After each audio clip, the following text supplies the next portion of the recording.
sunny.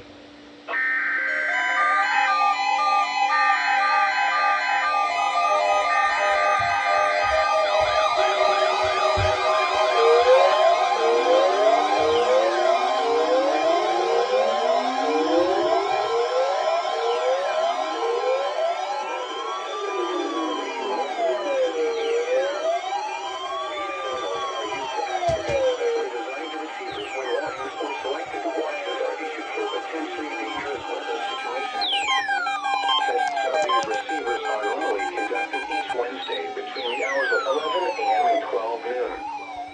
If any warnings or watches are in effect, or threatening weather is possible, the test will be postponed until the first good weather day. Again, this has been a test of the NOAA weather radio warning alarm and EAS signal. We now return to the radio.